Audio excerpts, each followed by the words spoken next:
அண்ணாமலை முந்திரிக்கொட்டைத்தனமாக இதிலே வந்து விமர்சனம் செய்தது, எங்கள் மீது வழக்கு பதிவு செய்ய சொன்னது உள்நோக்கம் கொண்டது.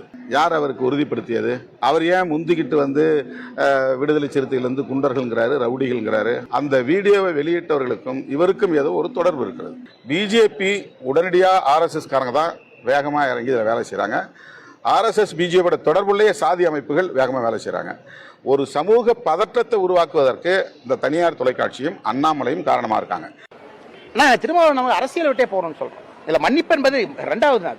ஏன்னா அவர் என்னை சம்பந்தப்படுத்தி இருக்கிறார், அவர் அண்ணாமலை இதுல சம்பந்தப்பட்டிருக்காருன்னு சொல்றாரு.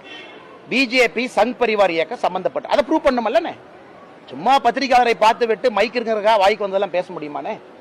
அடிச்சிருக்கிறாரு, அடிச்ச பிறகு மருத்துவமனையில் இருக்கிறவங்க கீழ்த்தரமா பேசுறாரு, சும்மா ஹார்ட் அட்டாக் வந்த மாதிரி நடிக்கிறாங்க. அது இவர் வேலையா? அது டாக்டர் சொல்லணுமா, அண்ணன் திருமாவளவன் சொல்லணுமா? அவரே மைக்ல சொல்றாரு, முறைச்சு பார்த்தா 2 தட்டு தட்டினேன். அதான் சொன்ன பாகிஸ்தான் பார்டருக்கு அனுப்புவாங்க. அங்க பாகிஸ்தான்கார முறைச்சிட்டு இருக்கா 2 தட்டு தட்டு, அங்க தட்ட மாட்டார், ஏன்னா அவங்க கையில் ஆயுதம் இருக்கு. இங்க வந்து உங்களை போன்று என்னை போன்று அப்பாவி யாராச்சும் ரோட்ல போனா 2 தட்டு தட்டுவாங்க.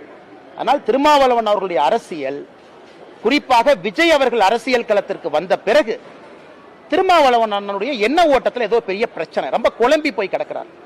மனசு ஏதோ நினைக்குது, வாய் ஏதோ பேசுது, உடம்பு ஏதோ நினைக்குது, கை ஏதோ நடிக்குது.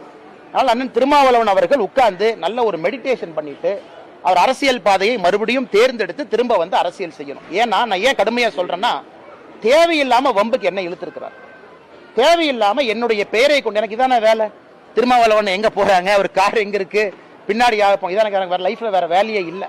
அதனால் என்னுடைய பதில் என்னன்னா, அண்ணன் திருமாவளவன் அவர்கள் இதை ப்ரூவ் பண்ண முடியலன்னா அரசியல் விட்டு விலகணும்.